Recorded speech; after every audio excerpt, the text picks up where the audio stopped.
Hey everyone, and welcome to Another Pass at Another Pass podcast. I'm Case Aiken, and as always on this look back down memory lane, I am joined by my co-host, Sam Alisea. Hi! Sam, I am so happy to be here finally, and I'm sure you're happy to be here too, since behind the scenes, you may have listened to the episode that we're talking about today in preparation for, I think, the one two back from now. Yeah, but it's okay because, you know, the thing is that this episode is short and the audio is relatively good. I mean, like, there's a little, you know, every now and then feedback, but this is not a bad episode to listen to. And it's Geoff. We love Geoff. So, yeah, it's a Jeff-isode. It's a Jeff-isode.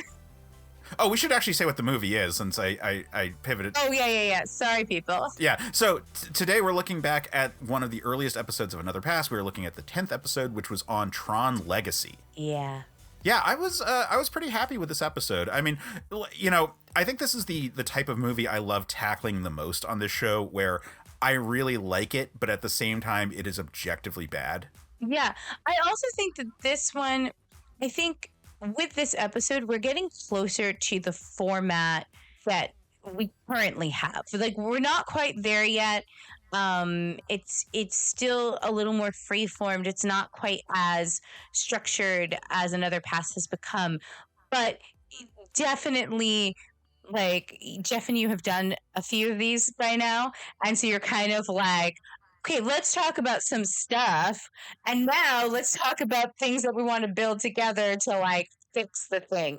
So I think this is, like, we're getting into space where we're getting closer to what Another Pass has become. Yeah, I mean, a one-on-one between me and Geoff is going to be sort of like that just regardless, because he and I originated the format, and this is just how we talk as friends. Like, we are constantly putting forth mental challenges for us to put together the pieces of it all. Like, that's just how we operate. And whether it's D&D or movies or video games, like, there's always some kind of game to see who can brainstorm the coolest thing and, like, make it really collaborative and fun. And Geoff is the perfect person to talk to about Tron with the video game background that it is. And since he's one of the people who have a lot of video game podcasts on our network. So it's fun, guys. It's a fun episode. Yeah, I mean, this is about the time when Fun and Games was launching. Oh. It would have been great if Geoff got Matt on, and at that point I would have been just meeting Matt for the first time, and use this as a soft pilot for their show. Like, that would have been so fucking cool as like a spinoff kind of thing. Definitely, because they've come on together to do plenty of video game movies over the years, and it's kind of wild that we only have Geoff here for this one. Yeah. But that's the answer. It's that I didn't know Matt at that point, and their podcast was just getting off the ground at that point. Just in case anyone's wondering, where's Matt? What happened to Matt? We do love Matt.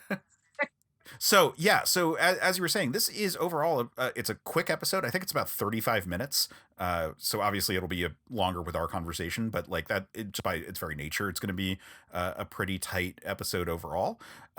It is pretty good audio quality. Geoff always has great audio quality, and because I'm recording by myself, even though it's not like my better setup that I'm in currently, it still sounds okay. Like, I'm still getting, you know, levels down and stuff like that, but like it's way better in that regard, and it sounds different than the way I sound, but it isn't necessarily bad. I mean, it certainly doesn't sound as good, but you know, if this was just the show, you'd be like, okay, this is the show, right? And like I said, I think we're both coming at this liking the movie a lot, just having like very clear objections to the structure of the movie. But the style of the movie is so good that we can't help but love it and just want it to be, you know, just like a little bit better, because it's so close to being like great. It's just skirting the edge of that, and it is, as a result, like just kind of average at best. It's not good. I say that a bunch of times. It's not good. It's fun. And it could have been good, but I think that if it crossed the line into good, it actually would have been great because of all the cool styles and stuff. I can see that. Yeah. Anyway, so let's get into the episode. Like I said, it's pretty positive and it's pretty quick, and we'll see you guys on the other side.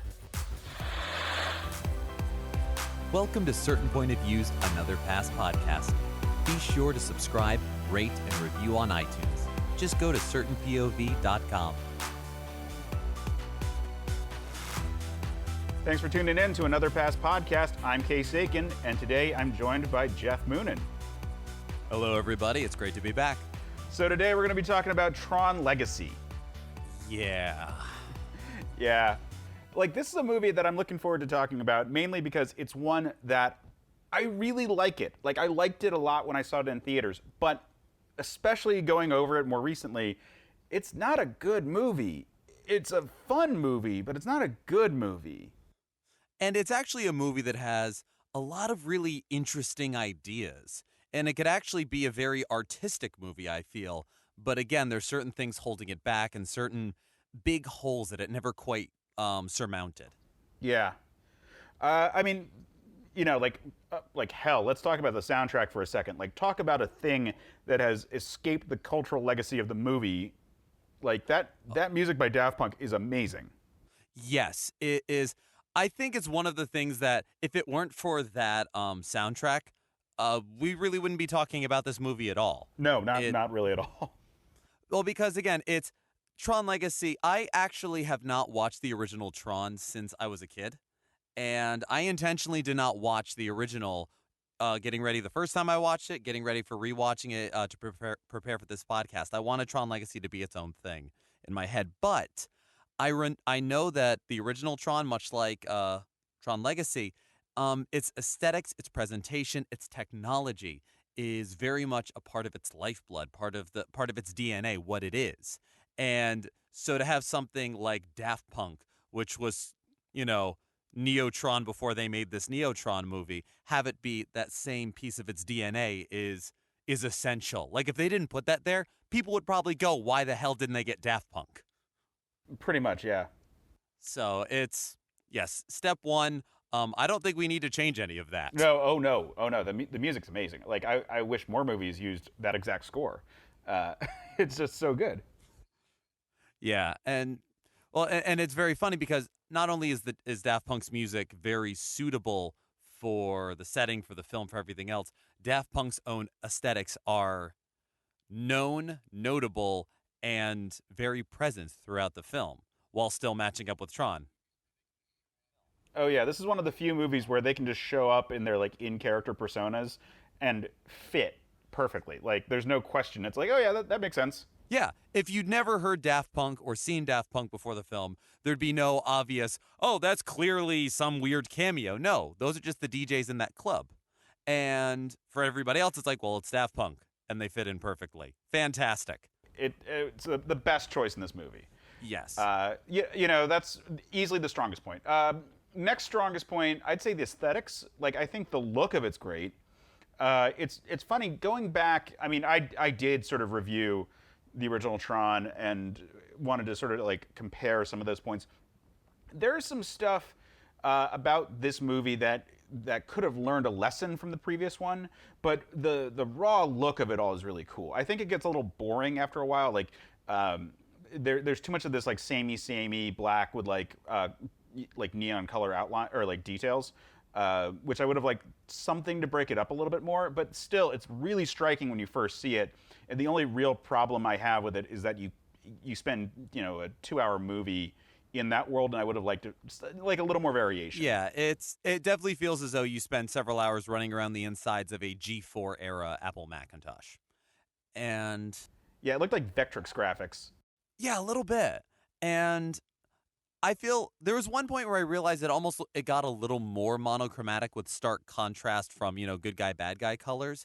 And it made me realize that they didn't commit far enough either way. Like, if they'd gone very deliberately monochromatic with color elements on top of it, that would have been striking and cool and would have been great for, you know, for visual effects. But if barring that, yeah, I feel there could have been a little more variation. There could have been a little more, because I mean, they have a great borderline of good guy colors, bad guy colors, etc.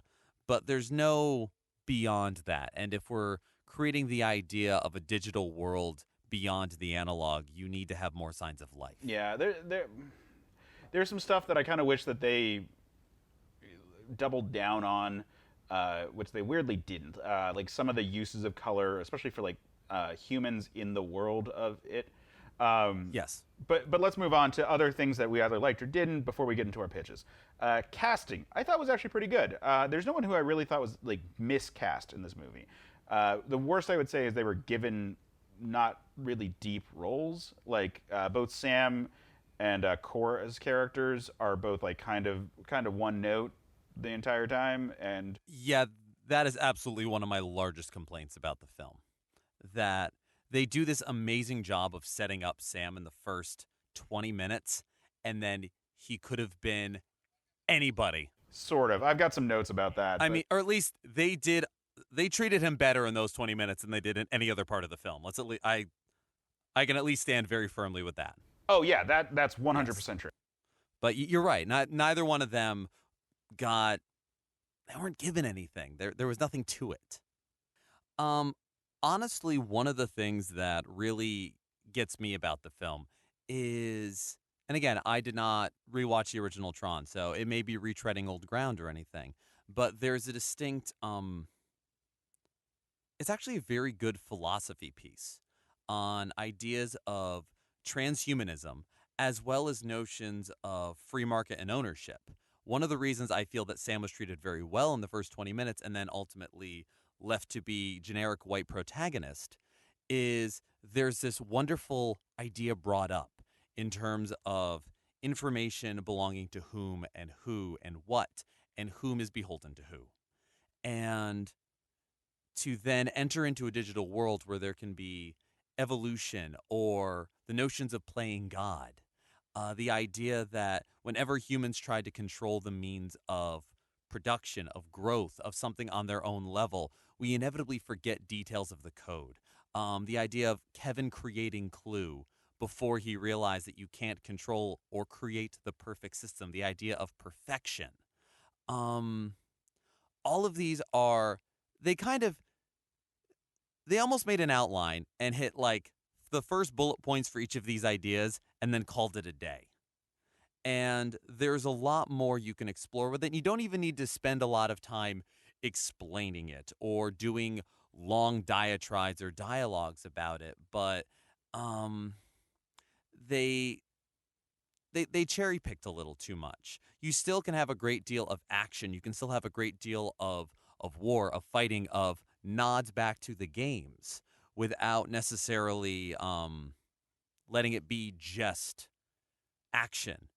And the moments when they do it are so nice and are so disappointing because they are few and far between, which also goes into one of my other big I don't have a full-on pitch, unfortunately. I'm not sure exactly where and what, and I would love to flesh this out with you because it's the fact of also it's a movie called Tron.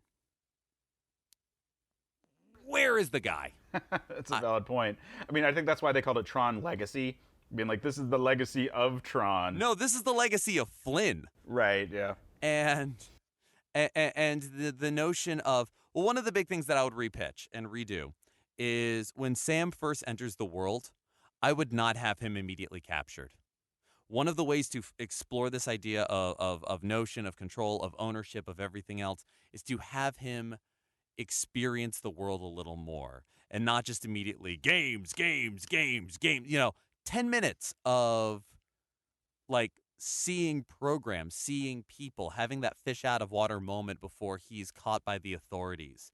You can then put in so much of the last 20 years of the development. You can hear whispers of the ISOs if you even want that. You can have the ideas of the whispers of users because there hasn't been a user active within the mainframe for 20 years. Well, yeah, about 20 years because that's when Kevin went into seclusion. Right. So they missed a huge opportunity in developing the world and creating questions to answer in that rather than just throwing it in.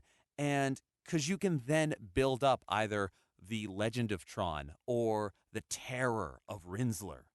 And Rinzler could have been a far more interesting dragon, a far more interesting personality within it all. and you could have conflict, whether spoken or unspoken, within it all, because essentially they kind of cribbed Darth Vader. Yeah, except like Darth Vader wouldn't be fighting in like some sort of slave pit. Like that was the weird part. Like he just was Yeah. like the other guy who was rising to the top in the tournament. Yeah, there was really no great setup on that. They're just like, oh man, everyone loves this Marcus Aurelius guy that purrs every time the camera's on him. Yeah.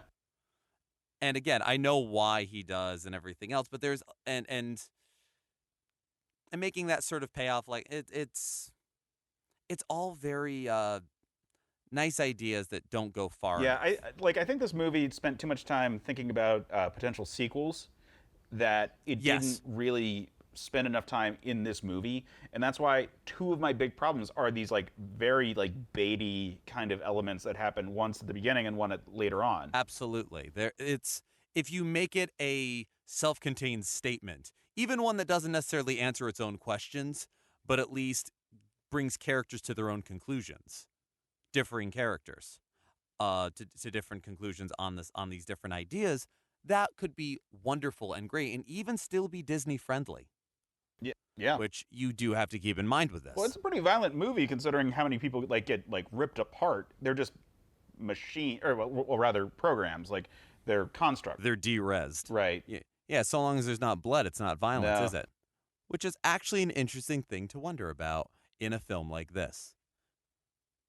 When you look at the idea of the ISOs, although I suppose arguing about the next generation of humanity or possible evolutions or moving away from that which we once relied on, it's a little it's a little I don't know proletarian for Disney.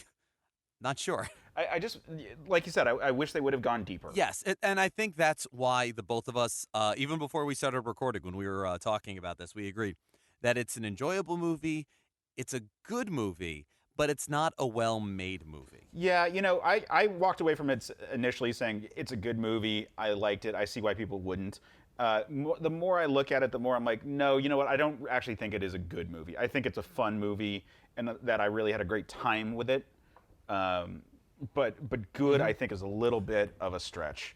And it's mostly due to just some really glaring structural flaws, and ultimately some things that are kind of boring the second time you look at it. Agreed. Actually, now that I think about it, I think something that would have made a very compelling thread if they'd gotten to it a little earlier and pushed it a little harder is, I mean, if the original Tron, as I remember it, was very much about the notion of control and ownership. Tron Legacy is much more about, well, legacy, honestly, but in terms of the consequences of the things you create. And like I said before, Kevin creating Clue, you will create the perfect system. And that being the notion of perfection versus greatness and organic versus the quantifiable, and the realization or the ceiling of you will never reach a quantifiable perfection in a living, breathing world. And that is something that could be shown in sort of the dregs of the mainframe if Sam were to find himself there before being taken to the games, if he's taken there at all. Yeah. Because they clearly still use those bikes. They still use those same ideas outside of the games. And so you can still have great nods to fantastic nods to Tron. And I mean, Tron Legacy does a wonderful job of subtly putting all of its like callback lines and everything else. And I know which things were callbacks, but you didn't have to. They didn't spend too much time like elbowing you in the ribs about it, but they still did plenty of it. So they actually, you know what? I don't think they needed the games. I was going to say that. Like, the way you're describing it, that movie shouldn't have had the games. Yeah, it doesn't need it. Like, but you have to acknowledge that if they were going to make a Tron movie that didn't have the games, studio execs would have been like, what are you doing? This is true.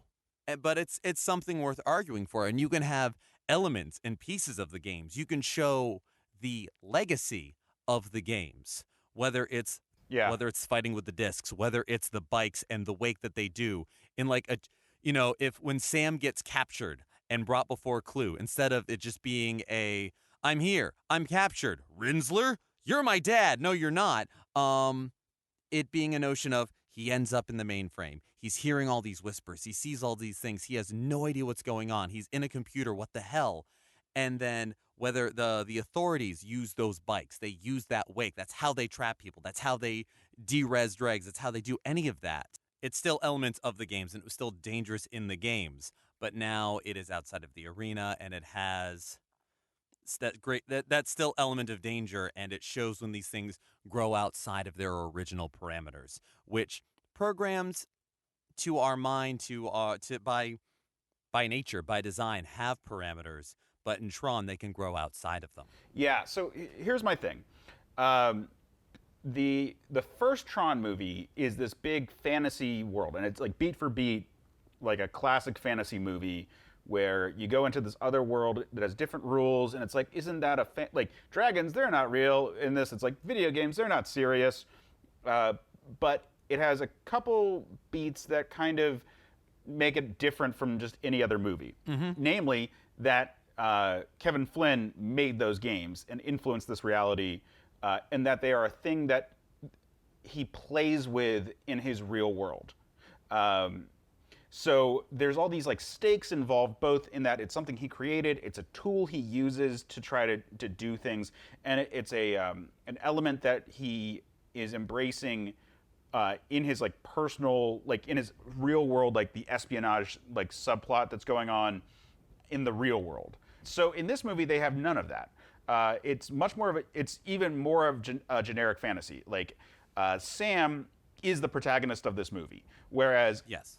Flynn is not really the protagonist of the first movie. Tron is the protagonist of the first movie, and Flynn is more just the thing that like tips the scales, allowing the hero to win, which I feel is a very 80s style fantasy movie, whereas like Sam Flynn just coming into this other world and being the chosen one hero is very much so the 2000s idea. yeah, like a much more simplified kind of like, oh no, I've got to be the big damn hero. You can't be the big damn hero. I can't help a person be the hero. I'm the hero. Right. Where it'd be very interesting for him to help his father, and it's almost he's the deuteragonist to help the old deuteragonist. Correct. That would be one way to take it. So, like when I was reading up on this movie, they kept talking about how they didn't want it to be too much like The Matrix.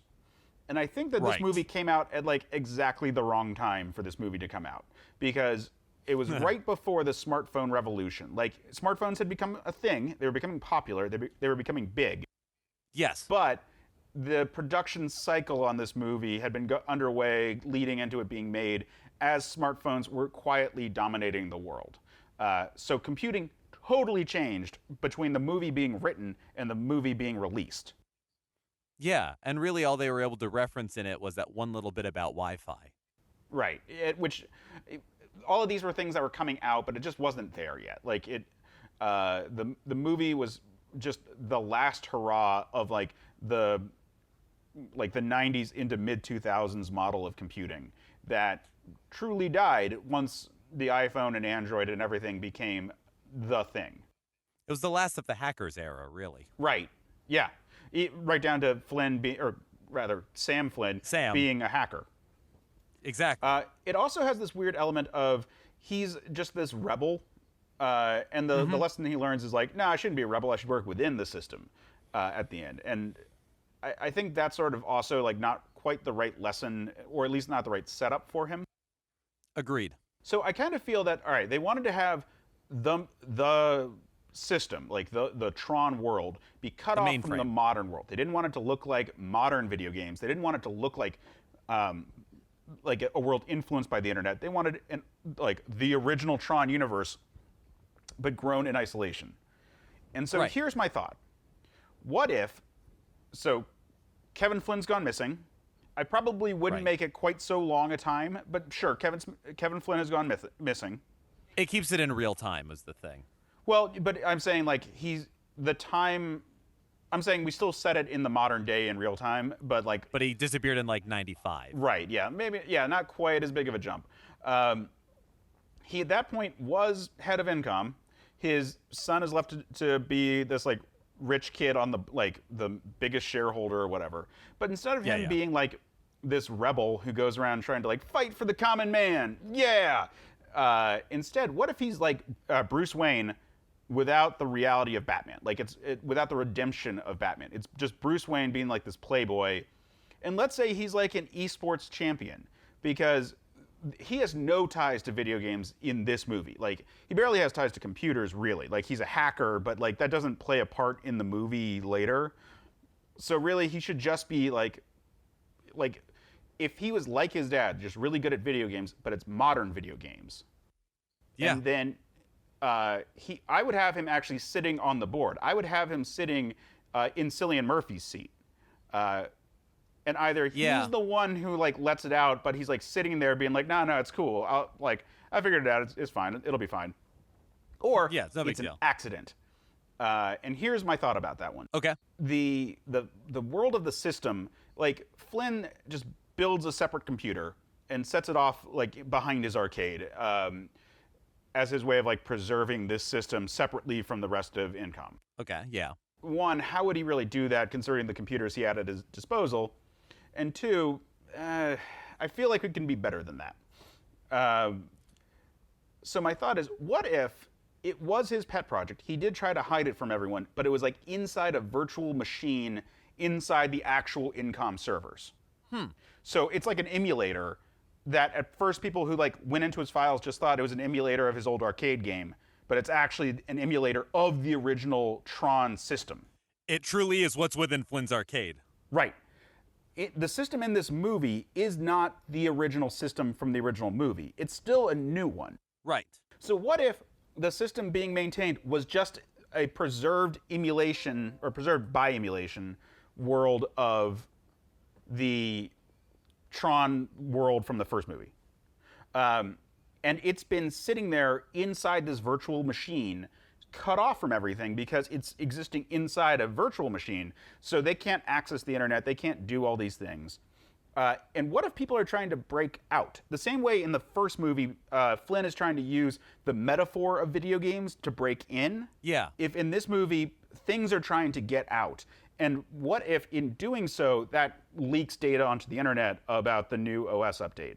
And like Sam looking into it because people blame him, maybe. Right. Maybe he's blamed for it because he's the fuck up, and he's the one who has like a spin. He's like, what really happened? He goes and looks. He finds out it's actually like this like backlog of files that he thought, or from his dad, that everyone thought was just like old video game stuff that no one cares about anymore. He's like, wait, that's taking up way more resources than it should be. And as he's looking into it, that's when he gets zapped and brought into the system. Well, there could even be within that, he starts receiving messages from it. Yes. That idea of getting the page, whether it's, you can even have it whether he's been having conversations with something for a while, or that this is the first conversation that occurs, one way or the other. And frankly, I prefer the latter, where it's something reaches out to him within it, whether he thinks it's some strange bot or some weird little program that his father made, but it seems to have information or know about Sam. Yeah.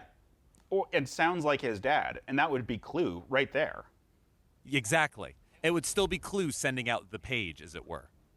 Yes, which is ultimately what happened in the movie, but in the movie it's much clunkier. It's just I got a page from your dad. Go to the arcade. Why a page? Why any of these things?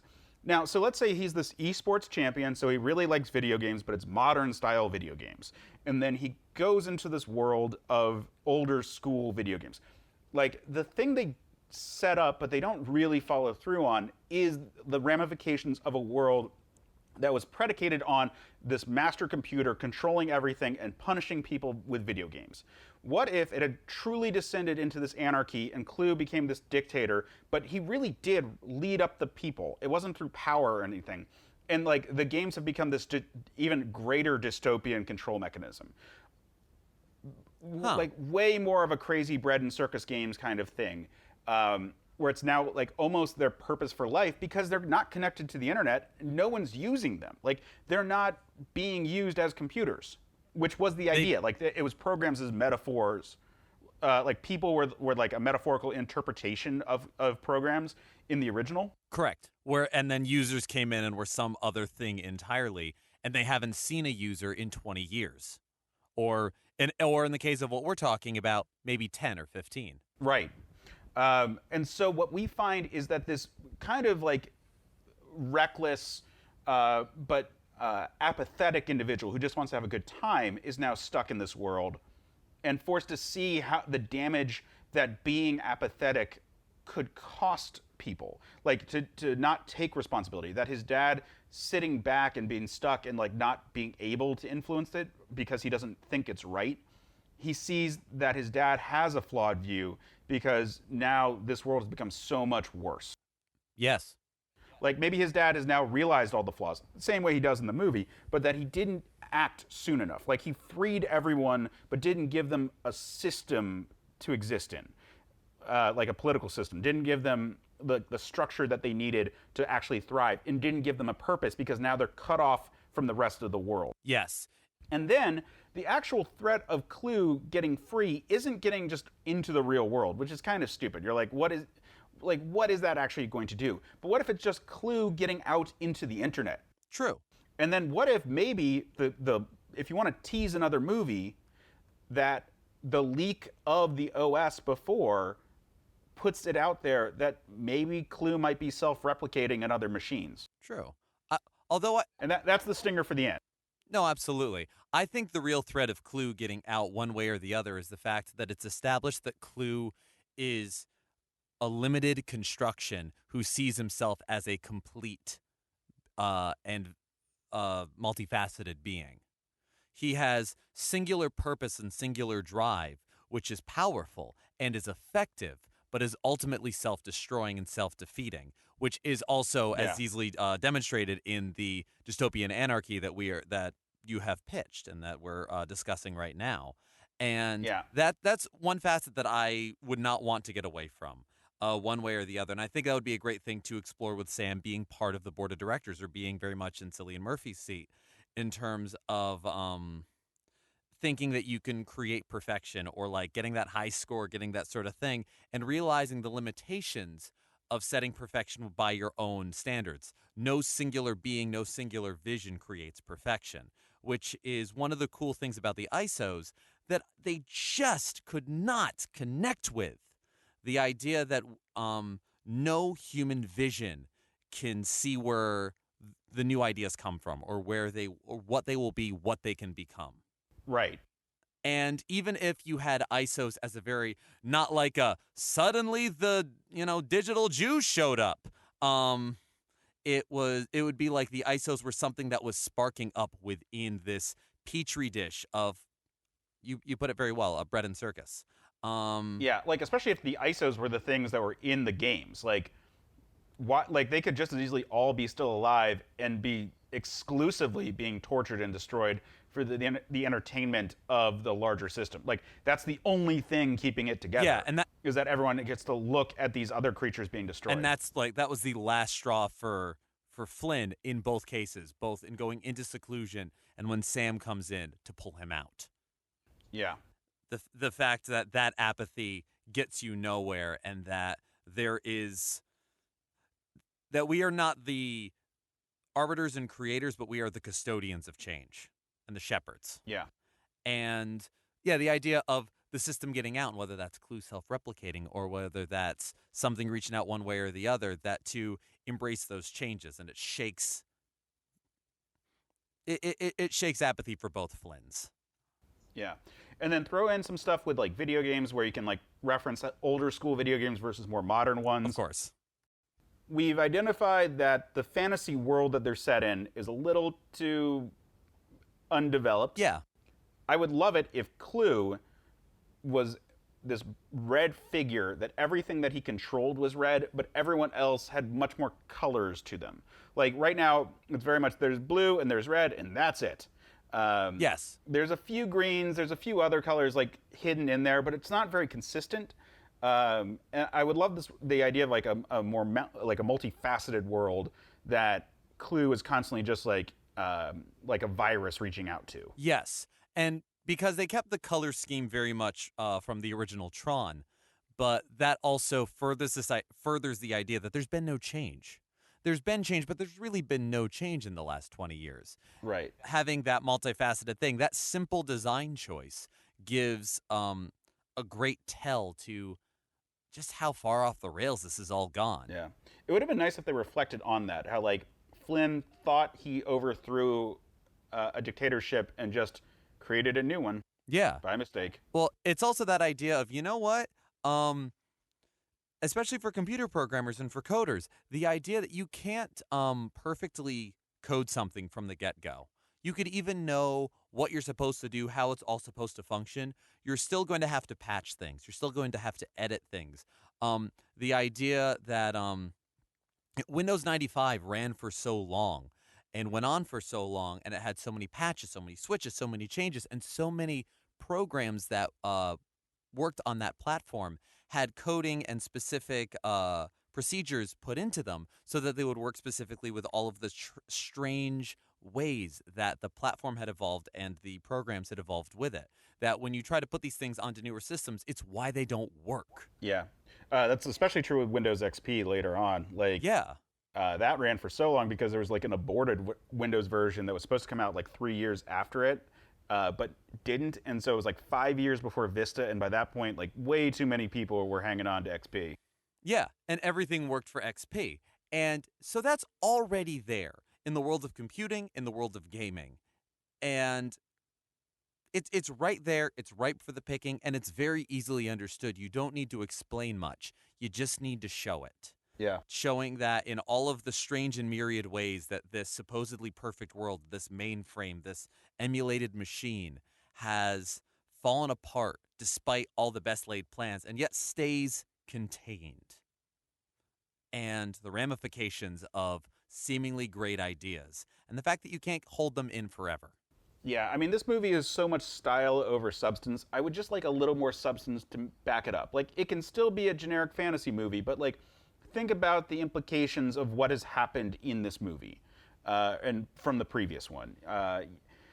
You know, like I said, colors, looks. Oh, you know what we didn't talk about? CGI Jeff Bridges. I was fine with him for Clue. What I would have liked is if they did some subtle CGI stuff to the other programs. Like if everyone who was an artificial being had just a little bit of like Uncanny Valley going on, I would have lived with that world a lot better. So if the only people who had like... That would have been really cool. Yeah, I mean, it would have been expensive, but I'm not talking about like full-on like de-aging like Jeff Bridges, but like a little bit, just like soften their features a little bit so that when you look at actual Jeff Bridges and actual... Sam. What is it, Garrett Hedlund? That they look real and everyone else looks a little fake. Yeah, you almost have like kind of an old low-resolution version in a high-def world. Yeah, something like that. Which further showcases the digital versus the analog, where you can create something for an older resolution, but things will continue to get better. And the things created for that time need to either evolve, or if they can't, they're going to start to show their age differently. Where humans develop lines, programs blur. Right. Actually, that would have been a good way to set up how complex the ISOs are. If they also were not like digitally enhanced that way. So it's just the more mainstream programs. And those are ways that you don't need to explain it. You don't need to spend time on it. You just need to show it. And it still follows Tron's truly excellent sense of style, or at least adherence to, and telling even more and showing an even deeper world. Yeah, they didn't. We need to show a more, for lack of a better term, depraved world. Basically, yeah. All right, man. Like I said, this movie's kind of a broad movie, and I think the changes we've talked about are really good and would make this a lot better. It really wouldn't take much to push it into the realm of being a really good movie or even great. Agreed. But as it is, it's too simple, it's too basic, and it came out at the wrong time. Yes, it did have the misfortune of coming out at the wrong time, as well as just it told us a lot of really good ideas and then did nothing with them. Yeah. All right, dude. It's been great talking to you. Likewise. Everyone listening, thanks for tuning in. Next time, we're going to talk about Highlander 2. And until then, stay scruffy, my Nerf herders.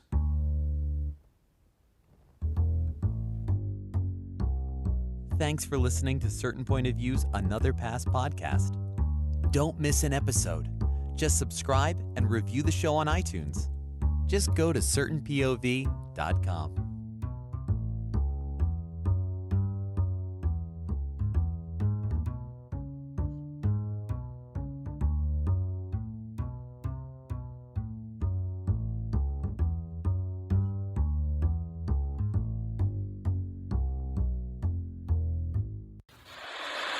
Video games are a unique medium. They can tell stories, Immerse us in strange, fantastic worlds. blur the very boundaries of our reality.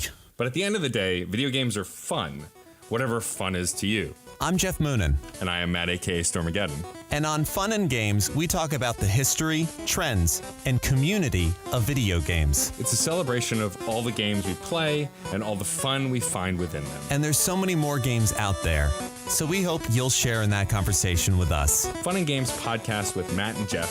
Find us on certainpov.com or wherever you get your podcasts. And happy gaming.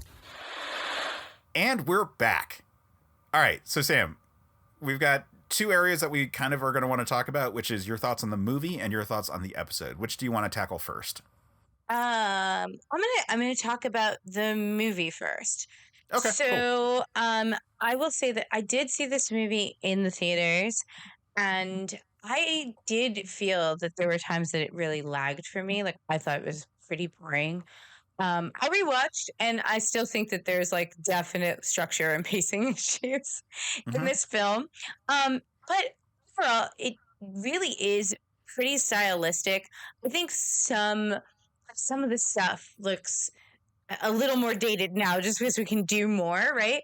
But it's not like anywhere near as bad as some of the other CGI heavy movies that we have even watched for previous episodes.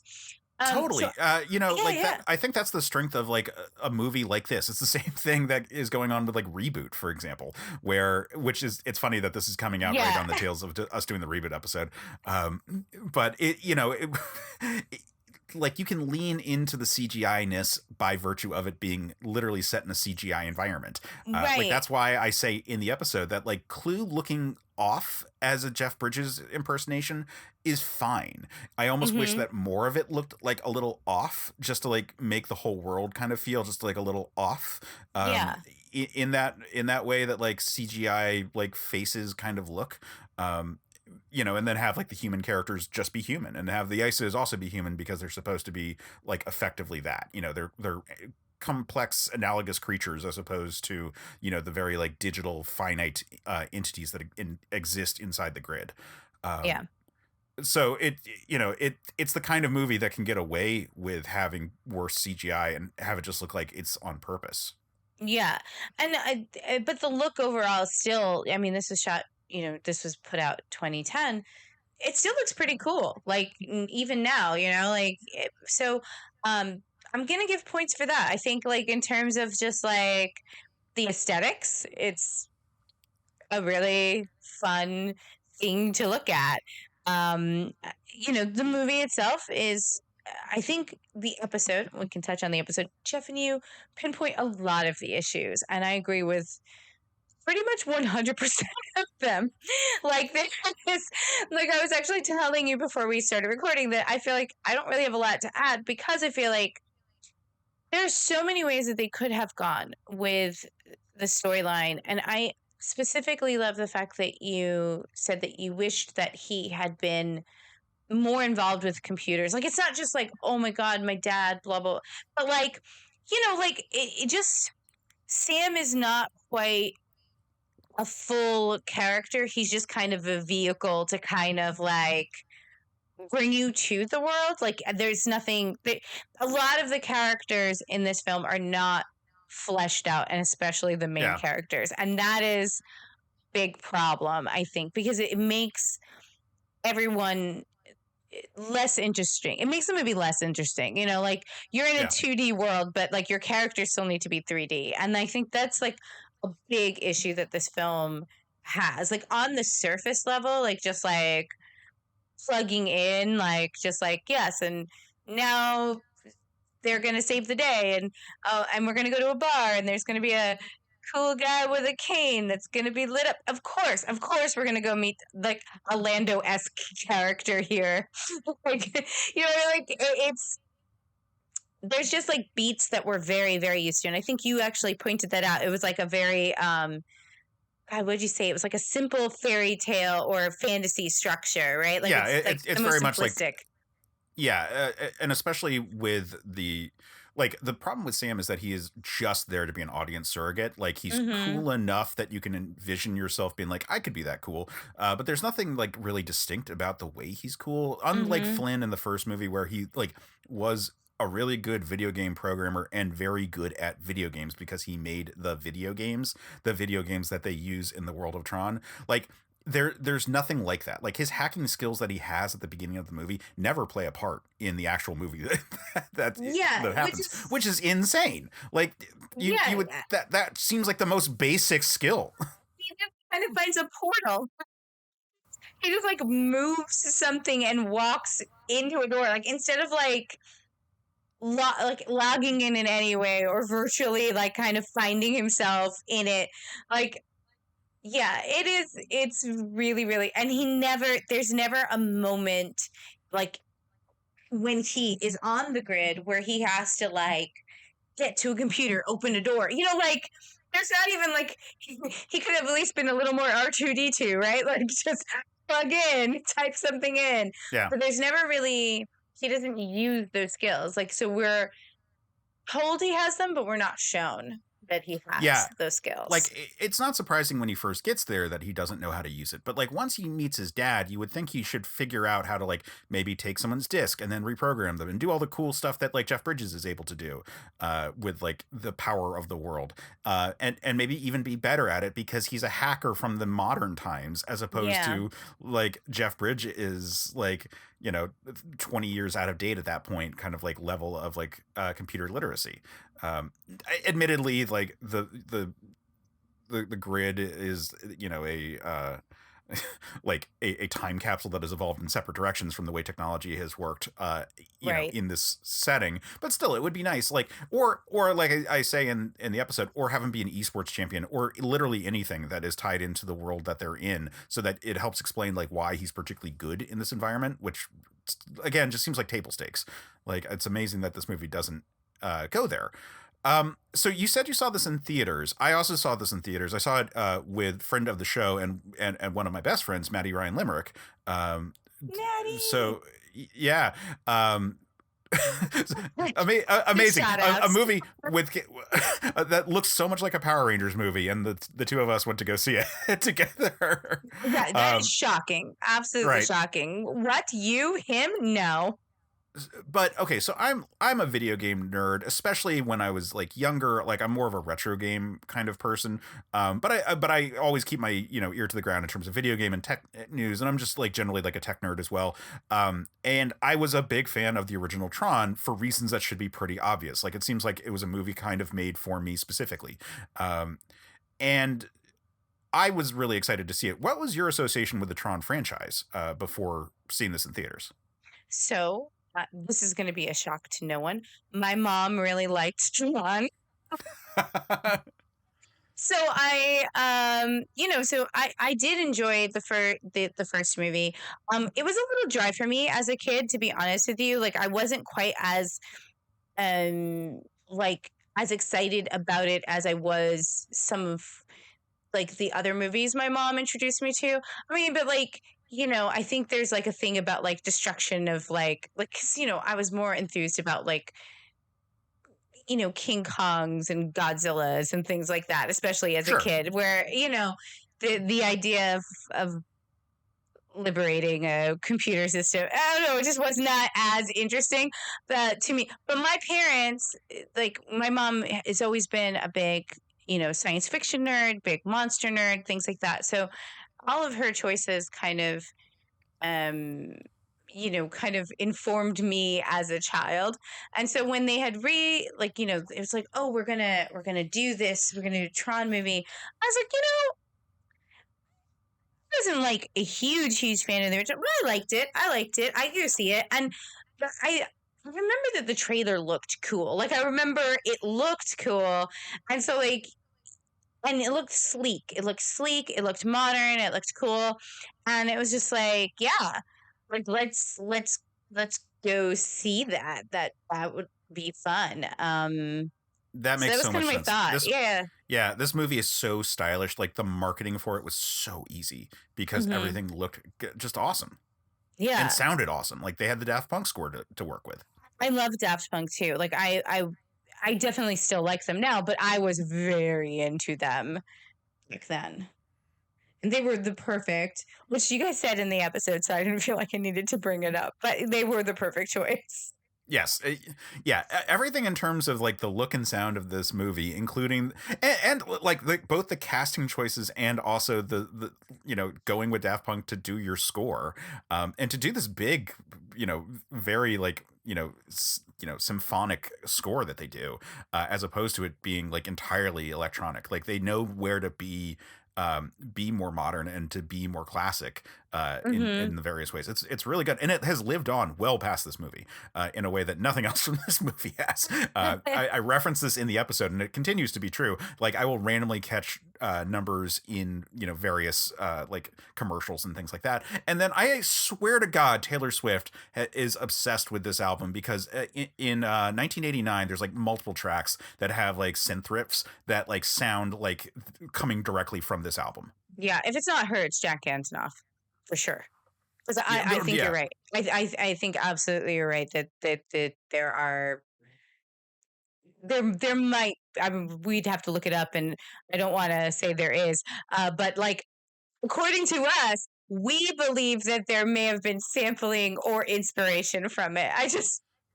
Right. I don't need it to actually be true. I would just be happier if it was true. Yeah. It doesn't, like, I'm not accusing her in any way of being a ripping off. No. Like, Everyone, I think music it's a is good tribute inspirational. if it's a tribute, or it's just this wonderful like synchronicity that is like just beautiful. It's kismet here. Either way is totally fine. I just would find it even more enjoyable if it's just like, all right, she's a fucking nerd too. That's all. I mean, she's probably a music nerd. I feel like, that's probably a thing that she nerds out about for sure. Yeah, that makes sense. Yeah, man, I wanted so bad to buy like there were like cosplay companies that would do like really like good quality jackets. I remember that. Oh my God. I so wanted some of these. What I really wanted was the Rinsler jacket, but with the Tron colors, like, and that I could like I never saw, and like I would have just like gone head over heels for. Yeah, there were really so cool many stuff. like collaborations too, and especially in the fashion world with this particular movie. Like it was crazy. Yeah. They were also expensive and impractical, and also like Mm-hmm. this movie was coming out when I was like going from like that brief period of my life where I was skinny back to my natural weight, and I was like very aware that like, oh no, I'm not gonna look as good as this as I would have like 2 years earlier. And also to spend that much money and not know, and just Yeah. yeah. They were like several $100s for like a good one. But yeah, like the look and style of it was all just so fucking cool. It like it really propelled this movie. But then it's just so cookie cutter when you actually get into the story of it. Yeah. And what's bothersome is that it's worse than the original Tron, which isn't the most complex movie in the world either. And so that's kind of a frustrating point where they make it so that all of the characters are a little bit blander than in the original. And the original was already pretty simple for the kids, and this one's even simpler for the kids, or for the male power fantasy kind of set that also like it's simple. And that just kind of sucks because the look is so good, and like I said, the casting is really good, and when all these elements if they were just given just a little bit more, like I'm not even saying that this would be a good movie, I'm saying this movie would have instantly become great because it had all these things pushing it into this awesome area. Like this is an awesome movie in a very real sense. It's awesome and awful at the same time. And the awful isn't like egregiously awful, but it is,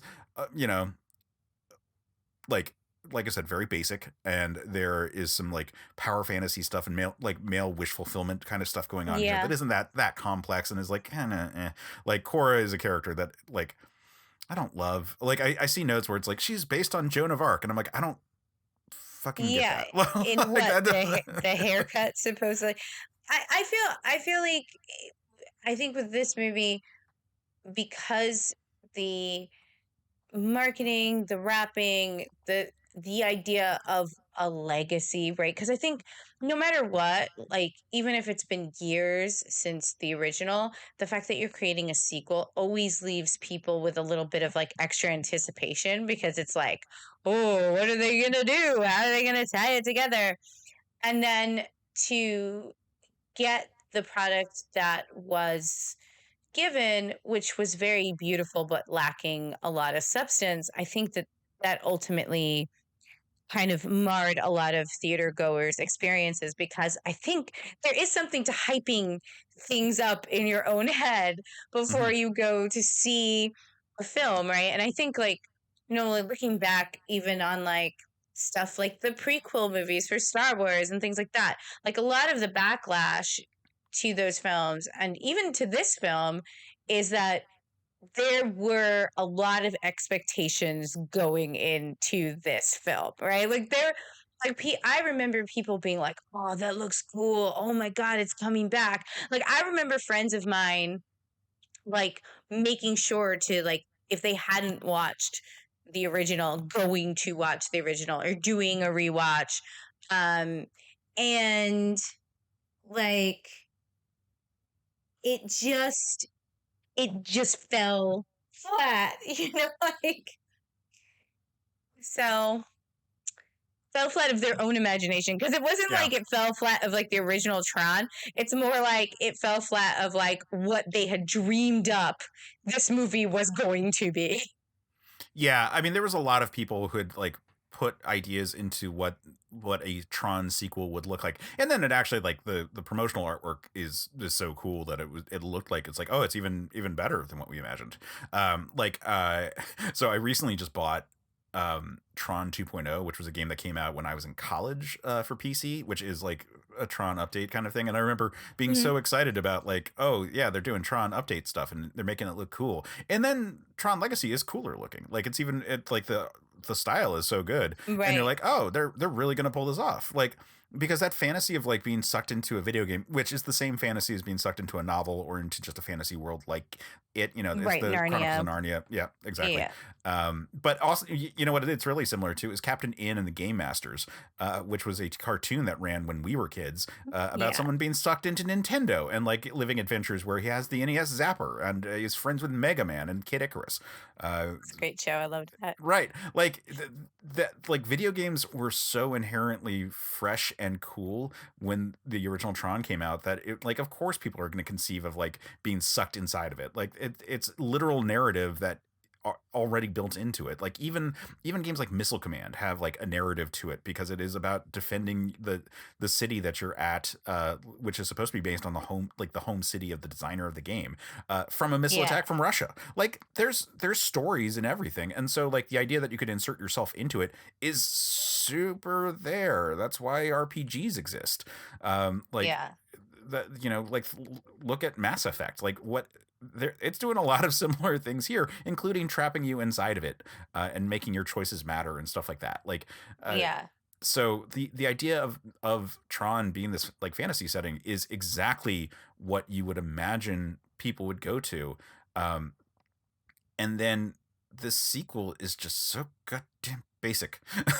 Yeah. It's just like it's just so it's almost like painting by numbers Yeah, kind of like plug in like okay so we have to make and it kind of feels and I think like this is this is what really kind of feels like they were like okay we have this IP and we want to reboot it what do we do with it and oh hi reboot and we want to we want to reboot it and we're just gonna put these things on the floor what's the hero's journey and they basically mapped out a very normal generic hero's journey and then basically was like okay let's design cool shit around it and that's basically like the art direction took over instead of like yeah. actual like a character driven storyline. I don't want to say actual story driven because art direction is also storytelling, but It character driven occurs to me, storyline. oh my God, I can't believe we didn't reference this in it, but it occurs to me that this is 2010. This is actually right in the wake of the Writers Guild strike, which I don't see any Uh, notes about, but would actually line up, especially with a CGI heavy movie like this. Uh, oh, I wouldn't be That surprised makes sense. if Ooh. some phase of pre-production, because we're not talking about production being held up, we're Right, talking right, about right. pre-production being held up, where they probably got started with some of the CGI work that sort of locked them into story beats. Now, I don't know if this movie is quite as like restrictive as like Transformers, what is it, Rise of the Fall, whatever the second Transformers movie was, the one that has the robot that has balls. Like Right. I don't like that's an example of like, we thought this idea might be funny, but we didn't we literally weren't allowed to like check and make sure it was funny with our writers. Like this is at least not, there's nothing as offensive as that in the Right. Yeah, CG yeah, portions of that's this. true. But I do wonder if they just kind of went with like a first draft. Like this feels like a first pass movie. And Mm-hmm. that, I think that is an influencing factor in terms of the strength of this movie, and like it does match up timeline wise. I think you're it's a really good theory, honestly, because it just really does feel like a basic storyboard, right? Yeah. Kid and dad, like he looks up to his dad, he thinks his dad's a hero, dad disappears, jump to the future, he's grown up. Yeah. Visited by an old friend of his dad, informed about some stuff, goes visit a place where his dad used to work, opens basically not a wardrobe, but kind of pushes something aside, walks in, enters other dimension, finds dad in the world that's created, journey begins to Yep. save everything, and so it's a very basic beginning plot line kind of thing, and then which is like these things are basic tenets of story writing for a reason. They work. Right. But This is a serviceable first draft. If this was a Right, first right. draft, like this would be one where I'm like, oh, we have a lot to build on. Like, cool. Mhm. This is a great start. But it does feel like a start. Right. And then because the characters are not fleshed out, because they're not created to be more or given, I don't want to say real stakes, because there are stakes in this film, but I feel like we don't understand always Sam's full, there's no heart to him. There's no like emotional hero's journey for him, really. It feels very surface level. Yeah, well, and also Um, the invasion of Earth kind of as a plot, it feels the way that like Star Trek movies will default to being like, he's going after Earth. Because it's Yeah. like, oh, well, that's where the audience is from, as a way of like artificially heightening the stakes. It's like, oh, he's going to invade the real world, which I point out in the episode, like, doesn't really make that much sense. And wouldn't it be way more threatening if it was like he's going to invade the internet? Because that's a thing that's a little bit more ominous and terrifying.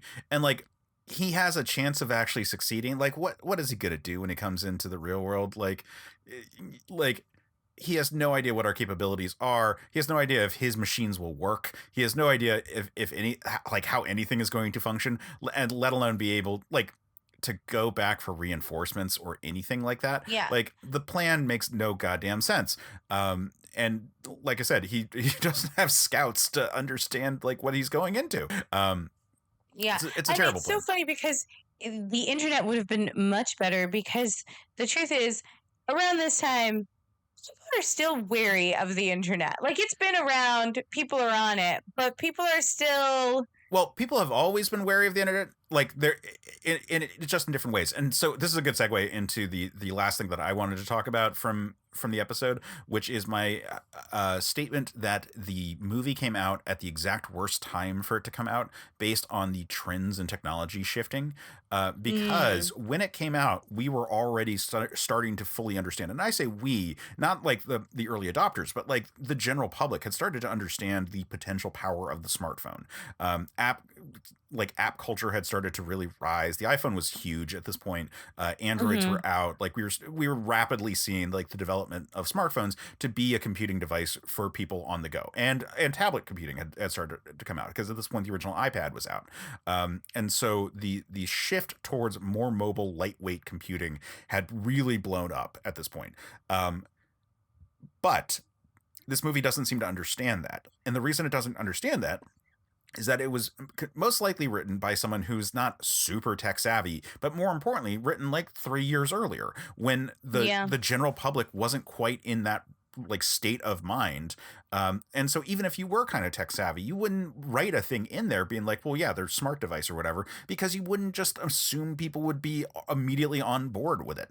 Yeah. And so I think that the nature of technology, because they're also trying to avoid looking like the Matrix, which uses the real world as its metaphor for its approach to technology, um, it it was trying so hard not to be like the Matrix, and it was trying so hard to lean into like technology that people would understand.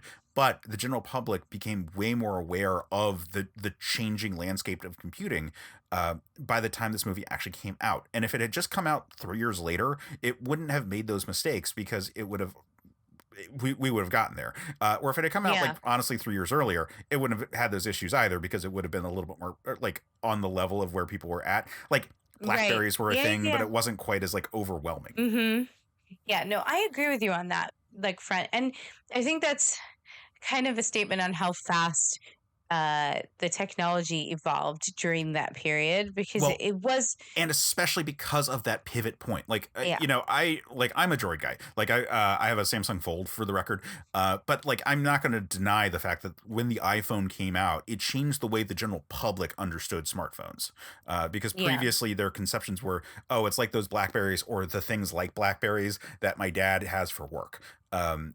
Not, you know, even though there's amazing Windows phones that were out there, or all like the Nokia, like look, I long for a Nokia N95 to have in my collection. I have a fake Nokia N86 in my collection that I bought thinking it was a real one. Found out it was a kerf, keeping it real fake, and I still Wow. present it in my like my home office because it's like, look how fucking cool this is. I got a knockoff in a Nokia N86. So I understand that there were smartphones before like the iPhone touchscreen trend became everything.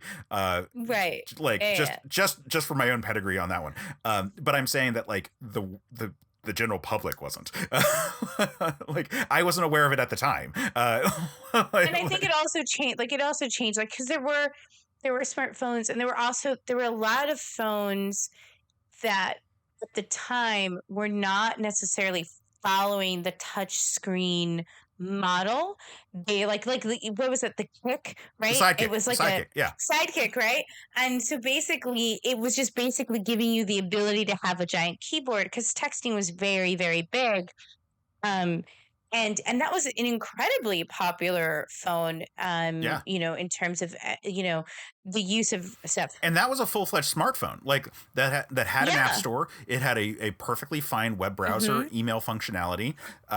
It like all the big ticket things you would check off for a Yeah. smartphone. It had, and arguably had, I think, before the iPhone. Yeah, and you can watch little videos on it. Like it was, you could use that phone, but the iPhone was the first. Like the entire, like, this is the screen. We're going to touch the screen, and the keyboard is very easy on the screen. Like you don't have to, you know, have something else pop out to be a keyboard. You don't like, and so you're right. There's like this massive shift in like how we view, and then how smartphones started to be built, because at that point, like, there were still things that were more like the BlackBerry, more like, Yeah. you know, the Sidekick, that kind of thing, where you weren't necessarily doing the T9 thing anymore, but you definitely had a built-in keyboard on your on your phone that had nothing to do with like the screen of it. Right. And like, man, I'm just going to just say the following things. All right. So one of my favorite phones I ever owned was a Windows Phone 7. It was the LG Quantum, which was a slide out QWERTY keyboard. It was goddamn great. The only phone I wanted more at the time was the HTC one, which I forget the name for it, but that was great. And then later in life, I actually was one of the people who did the pre-order for the Function Tech or FX Tech keyboard phone. That was like a 6.5 inch or like 6 inch, maybe I think it was 6 inch, like glass slab smartphone, except it also had a slide out keyboard built into it. That was amazing, except it didn't really work very well with AT&T bands, and so I couldn't really use it very well at work. And I ultimately switched over to a Note because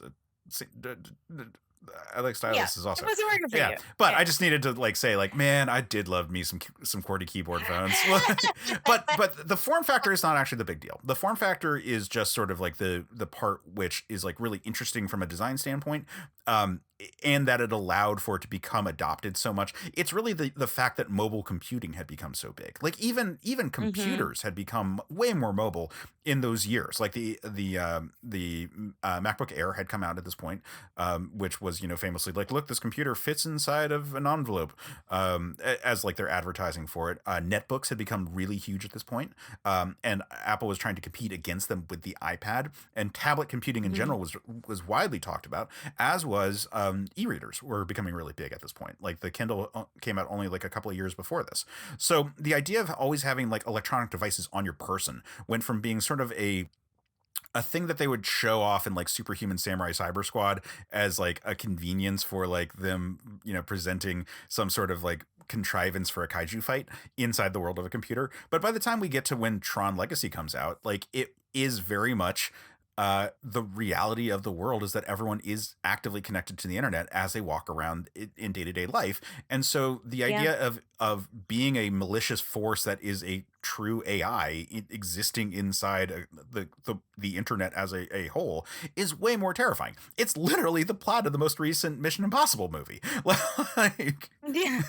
like that's the thing that they could have been working towards, but instead they're like, well, what if he just invades? And it's like but again, terrible plan. So, there's so many holes. Yeah. So many holes to the plan. There's just so many things. But maybe they just thought like the regular people would think that the internet was scary enough, because now we know all the maybe from you were saying this back then, Boo, but now we actually know like how much messaging on the internet can affect your future, right? Yeah, I mean, like, and disinformation, like, you know, it's a little scarier standing on this side of it too. Yeah, like we've seen what this does to elections. We've seen what this has done to warfare between nations. Like, you know, the 2024 perspective of this is like, oh, you would invade, how quaint, which is why I'm sort of saying it's a terrible plan and how quaint of a plan it is. The idea of just like coming through a portal to attack is like, well, but there's like, that's not even like a plan. Like, just like, and I keep saying that, like, why would you invade with a large army? Send in like a sleeper cell. If no one knows that you can come from the computer world, set up multiple portals. Like, you know, work at it. All the different ways you could potentially make this work better. Like, have scouts. Scouts are like the thing that I just don't understand why he doesn't have. Like, he's just like, I'm going to send a full armada, like all of my forces, including myself, through this portal that we've never been through. No one has any idea what's on the other side, aside what we've kind of gleaned from like talking to this crazy old man. Like, fucking hell. Anyway, yeah, I think this was a good episode of the show, talking about a movie that feels like a first pass, which is why it's a great foundation for another pass. Like, it's perfect. There it is. We said the name of the show. And so I was really happy with it, and it's a good conversation with Geoff. And I'm like, did you have anything else you wanted to say about the episode? Like, no, honestly, because I think that everything that you and Geoff said was like right. Like, honestly, like you honestly, the both of you were able to pinpoint exactly like a lot of the pitfalls of the film, and I thought a lot of the suggestions were really good. Honestly, they could have gone with any of them and made even a half decent film out of it. You know, we don't even need to shoot for greatness. Honestly, we could have just had like a good film. We could have had a aesthetically pleasing film with characters that you care about. And I think that's the biggest issue here. I don't really care about anyone for real. Like, I like them, but I don't know if I care about them. Yeah. Well, most of them. I like most of them. Yeah, that's fair. Like, again, it's a charismatic cast. Like, Christ. Yeah. Like, Michael Sheen's in it. Michael Sheen. When I saw him again, I was like, oh, yeah, Michael Sheen. I love Michael Sheen. Yeah. Like the whole cast. Cillian Murphy is like such a random fucking part, considering that this didn't get the Yeah. sequel. I know that there's supposed to be a sequel in the works. I don't know how well connected it's going to be to this one, but it was like clearly sequel bait, and that they didn't do anything with it. And this Yeah. movie like wanted to be so much more than it was. It was like, we're gonna launch a franchise, and it didn't. Like it just didn't do the work to be like a good solo movie. And kind of part of that is it swung too big. Like the whole, we're gonna invade the real world. Like, how do you up the stakes from there? Like that's a You third can't. movie situation. Yeah, you can't. They didn't leave any room to grow. Yeah. Anywho, I'm glad to revisit this episode, as I always am, just because like for me, like this project is giving me a chance to sort of like talk about the behind the scenes stuff of the episode. There's not a lot going on with this one. We just wanted to talk about it. Like, it was a movie that was always on the list to discuss because it's a perfect fodder for the show. Yeah. Yeah. So that's my take on this episode. What What's your take at another pass at another pass? Yeah, but this is my pass at another pass at another pass. Yeah, so for me, people can check out what I'm working on at our website, certainpov.com, where you can find this show and tons of other great shows. You can check out a link to our Discord server and come talk to us directly. Even Sam will respond if you message her. Yeah. Yeah. Maybe. Yes. She's Yes, I Air will. Nomad on the Discord. Yeah. I'll try. Yeah. I'll try. But if you have any complaints or you hate Daft Punk and you want me to tell me that, just don't do it, or tell Case, not me. Yeah, because I'll fight you, because I love Daft Punk a lot. But you can fight me at Twitter or all the other platforms at Case Aiken, except for Instagram, where I'm holding on to my AIM screen name for dear life. And you can find me there at Quetzalcoatl5, because I was a pretentious high schooler that was into both mythology and the Legion of Superheroes. Ha. You know. You should also check out like other great shows at our network. We referenced Geoff, who is on this episode. Geoff is one of the hosts of Fun and Games with Matt and Jeff. Geoff is our current editor. He's a great guest, and Matt is our former editor and also an awesome person. And so check that out. It's a really positive conversation about video games. And then they have their side project, side quests, where people talk about video games that they love for about 5 to 15 minutes. And it's just it's a lot of positivity about the gaming space, which, you know what, this movie needs, because that is the goodwill that makes it kind of a classic for me, even though it's like objectively not a good movie. Indeed. So check out that, and I don't know, I've got a Ko-fi account now, or Ko-fi, KO-FI. If you just search for Case Aiken, you'll find me there if you want to support, and we'll give out shout outs on the show. Like Micah McCaw, who is a past guest of the show. He was on for our Island of Dr. Moreau episode, is a supporter. Such a good episode. Of me. Woo!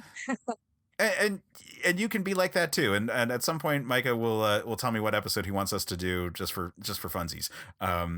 But Oh, I cannot wait, because he brought us a great movie, and yeah, can't wait. Great weird movie. So yeah, I loved it. I loved it. All the facts. Yeah. Check out all that. Check out our YouTube channel. It's really grown very big recently, and even got monetized, which is really cool. So Certain POV Media on the YouTubes. You can find full episodes of the podcast. You can also find my Superman analog series, and yeah, that's about it at the moment. We used to do the side quest videos, but those kind of fell off when I had a baby. And you can still find side quests on YouTube over on the Fun and Games YouTube. You can still find side quests on the Fun and Games YouTube channel. So it just kind of started to feel redundant at a certain point. Yeah. But yeah, check out all of that. Check out the Fun and Games YouTube channel, because they've got all their content there too. So if you prefer YouTube over your podcast or platform of choice, or rather, if YouTube is your podcast platform of choice, you can check that out there too. And then let's see, On these episodes, we actually do go behind the scenes in terms of what we got coming up in the works. Right. We actually do tell them. Yeah. So let's see. We just did the reboot episode of the main show. So that's a really good one. That's with Red from Certain Point. That's with Red from Overly Sarcastic Productions. God, can you imagine if it was Red from Certain Point of View? That would be. Oh, that'd be amazing. We. It would be a coup. We would be so powerful. But yeah, so let's see. Next up we've got Sky Captain in the World of Tomorrow is coming up on the main show. That's with Jesse Fresco, who is a firebrand, and this is a movie to be fiery about because it is a foreboding harbinger of doom for the movie industry. Spoiler for our take on the movie.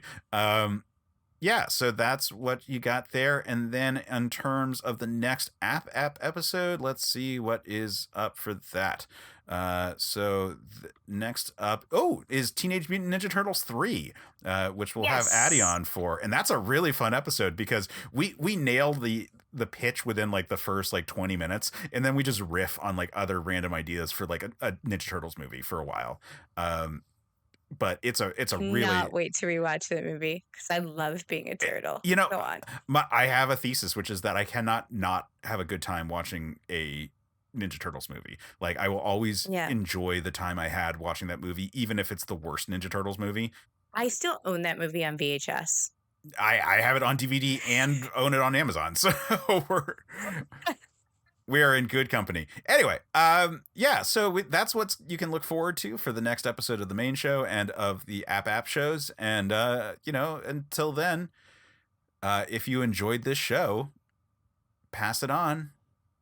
Stay scruffy, my nerd herders. All right, Josue, let's go through our new Comic Day stack. We have a lot to review. I know. Maybe we've gone too far. Well, let's see. Marvel, of course. DC. I got Image, Dark Horse, Black Mask, Boom, IDW, Aftershock, Vault, of course, Mad Cave, Oni, Valiant, Scout, Magma, Behemoth. Wow, that's a lot. Well, all we need now is a name for our show. We need a name for our show about reviewing comic books every week. Something clever, but not too clever. Like a pun? It's kind of cheesy. Yeah, it's something that seems funny at first, but we might regret later on as an impulsive decision a few dozen episodes in. Yeah, we'll think of something. Join Keith and Josue for We Have Issues, a weekly show reviewing almost every new comic released each week. Available on Geek Elite Media and wherever you listen to your podcasts. I love that it sounded like you said nerd herders. I did. I did sound like that. Oh my gosh. Anyway, all right. Woo! Maybe it will be from now on, you nerd herders. We'll be on what? CPOV. CertainPOV.com.